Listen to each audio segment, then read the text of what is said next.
Assalamualaikum warahmatullahi wabarakatuh. Perkenalkan, nama saya Aulia Ramadhani Bambang dengan NIM B1B1212225.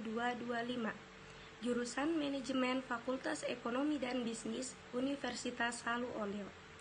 Di sini saya akan membahas bab 3 mengenai Natuna dan isu perbatasan. Geografis dan potensi Natuna. Kabupaten Natuna adalah salah satu kabupaten di Provinsi Kepulauan Riau, Indonesia. Natuna merupakan kepulauan paling utara di Selat Karimata. Di sebelah utara, Natuna berbatasan dengan Vietnam dan Kamboja. Di selatan berbatasan dengan Sumatera Selatan dan Jambi. Di bagian barat dengan Singapura, Malaysia. Riau dan di bagian timur dengan Malaysia Timur dan Kalimantan Barat. Dengan demikian, sebenarnya Natuna tidak berbatasan secara maritim dengan Cina, tetapi klaim Cina di Laut Cina Selatan itu menjadikan kedua negara memiliki perbatasan dengan Indonesia.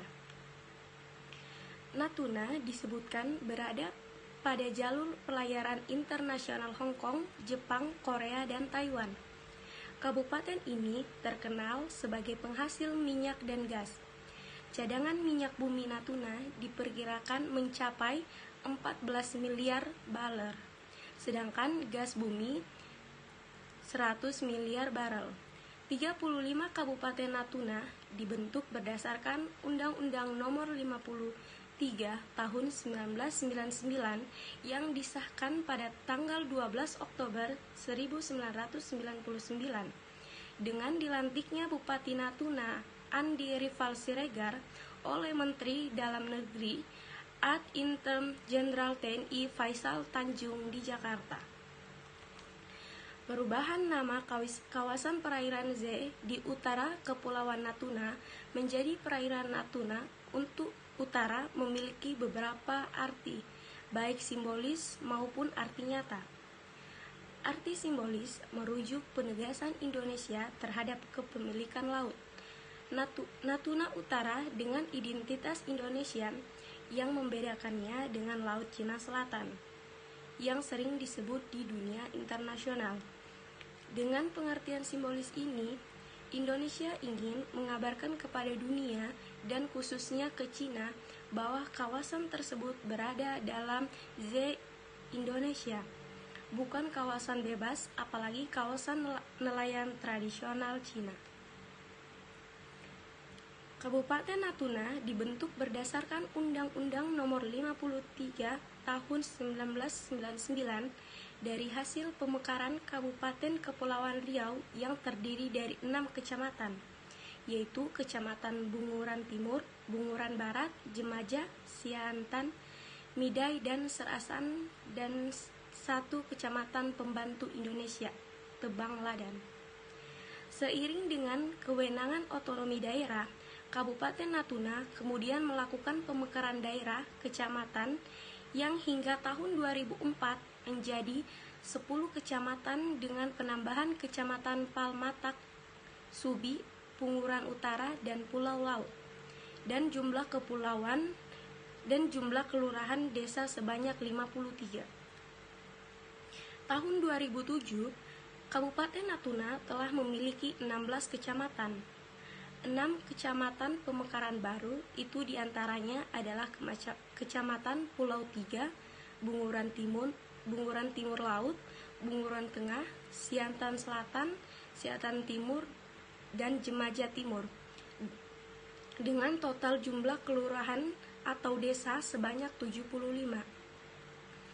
Penduduk Kabupaten Natuna pada tahun 2010 berjumlah 69 juta jiwa yang terdiri dari 35 juta jiwa penduduk laki-laki dan 33 jiwa penduduk perempuan. Kepulauan Natuna seperti dijelaskan dalam situs resmi Kabupaten Natuna memiliki kekayaan sumber daya perikanan laut yang mencapai lebih dari 1 juta ton per tahun yang baru dimanfaatkan 36%, yang sekitar 4,3% oleh Kabupaten Natuna. Pertanian dan perkebunan mencakup seperti umbi-umbian, kelapa, karet, sawit, dan cengkeh. Objek wisata bahari atau pantai Pulau Selam, gunung, air terjun, gua, dan budidaya. Ladang gas Alpam yang terletak 225 km di sebelah utara Pulau Natuna di Z, dengan total cadangan 222 triliun kubik feet atau TCT, dengan gas hidrokarbon yang bisa didapat sebesar 46 TCT, merupakan salah satu sumber terbesar di Asia.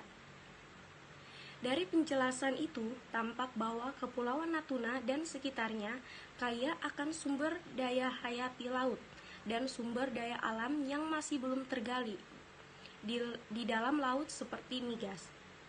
Dengan lokasi strategis ini, Kepulauan Natuna masih memerlukan perhatian terutama dalam pengembangan ekonomi agar para nelayannya mampu memanfaatkan Z yang membentang 200 mil di laut dari garis pantai. Isu-isu terkait perbatasan maritim. Isu yang muncul di perbatasan Natuna selain manajemen perbatasan adalah illegal fishing.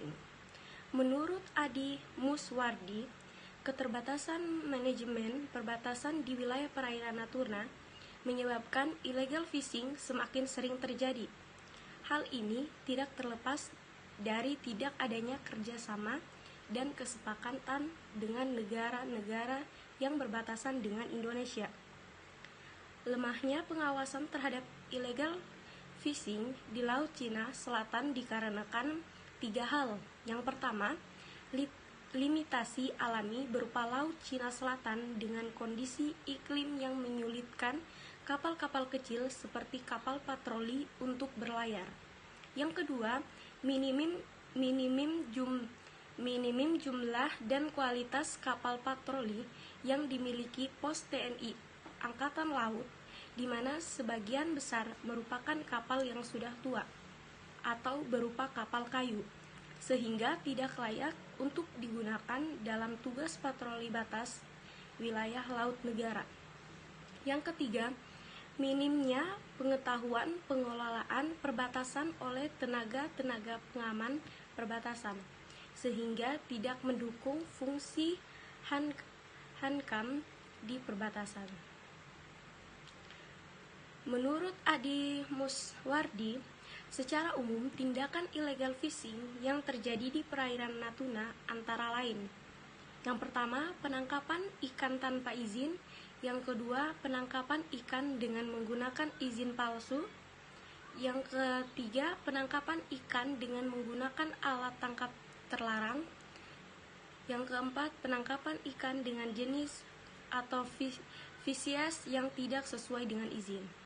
Tingginya angka tindakan illegal fishing di perairan Natuna disebabkan keberadaan pos lintas batas atau PLB dan pos pemeriksaan lintas batas atau PPLB beserta fasilitas bea cukai, imigrasi, karantina, dan keamanan atau CIGS yang belum maksimal. Dengan kata lain, pemanfaatan wilayah Z Indonesia masih belum menjadi perhatian, sekaligus masih kurang adanya dukungan baik dari sisi pengawalan keamanan maupun dukungan pemodalan. Isu di kawasan Z.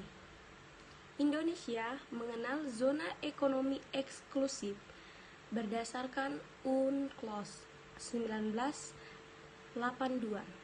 Oleh karena itu, sepanjang 200 mil laut dari garis pantai merupakan kedaulatan Z kecuali diatur perbatasan maritim. Isu perbatasan maritim ini masih terus dibahas oleh beberapa negara tetangga Indonesia, namun tidak ada perbatasan wilayah dengan yang dibahas dengan Cina.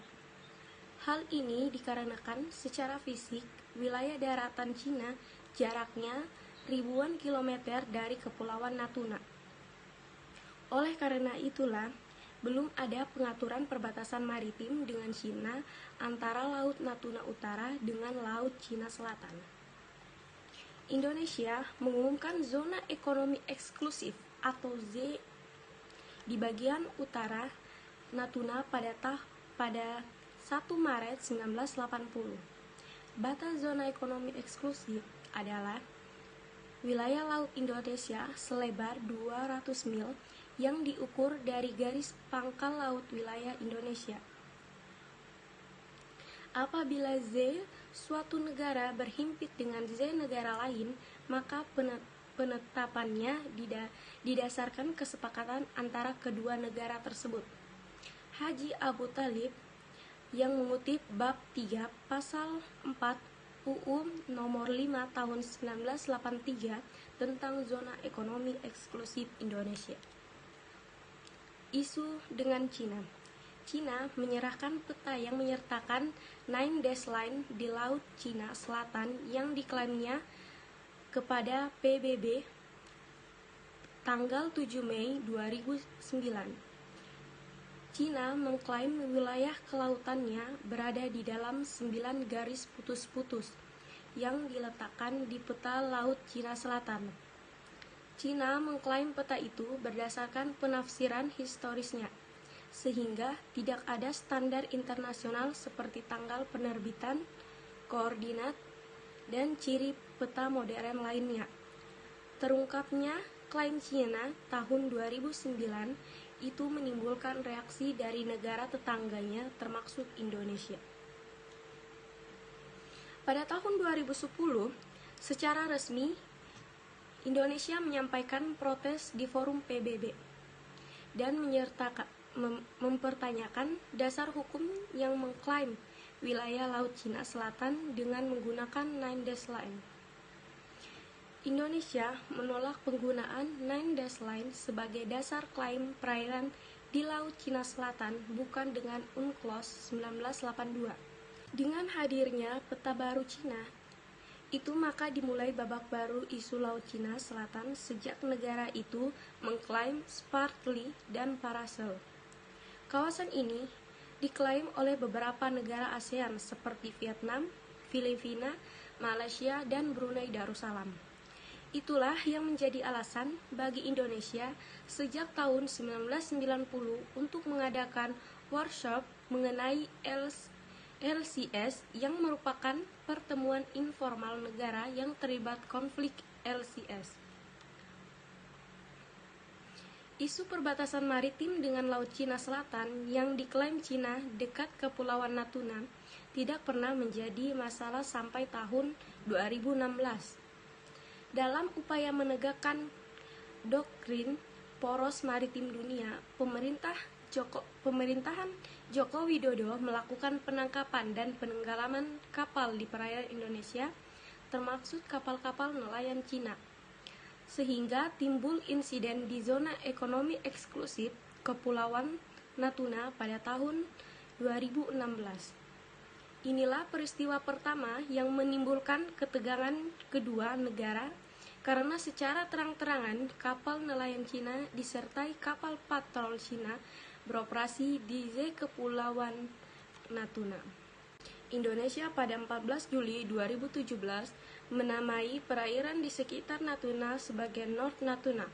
Juru bicara Kemenlu Cina, Geng Shuang, menyatakan tidak mengetahui mengenai penamaan itu. Namun, nama Laut Cina Selatan memiliki pengakuan internasional dan memiliki batas geografis yang jelas. Dia menegaskan negara yang menamai ulang wilayah itu tidak memiliki makna apa-apa. Akibat dari penangkapan ikan secara ilegal tersebut, nelayan Natuna mengalami kerugian.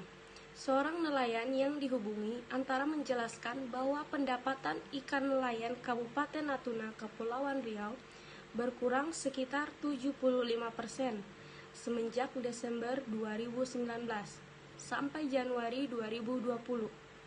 Menurut nelayan ini, satu kelompok nelayan mengumpulkan hingga 4 kotak ikan. Satu kotak ikan memuat hingga 100 kg ikan.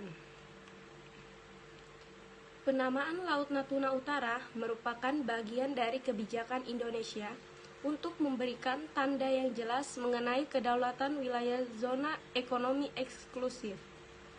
Meski ada negara tidak setuju dengan penamaan baru itu, seperti diekspresikan China, Indonesia tetap memiliki keabsahan menamakan wilayah itu dengan nama lain selain Laut Cina Selatan di peta-peta resmi. Dengan adanya nama baru, maka Indonesia memberikan penegasan secara hukum formal bahwa perairan di utara Kepulauan Natuna yang berbatasan dengan Laut Cina Selatan itu dinamai Laut Natuna Utara atau North Natuna Sea.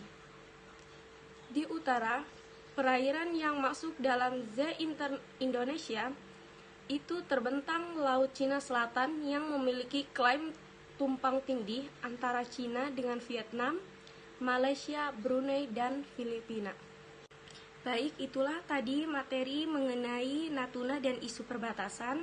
Lebih dan kurangnya mengenai materi yang saya bawakan, saya mohon maaf. Saya akhiri. Wassalamualaikum warahmatullahi wabarakatuh.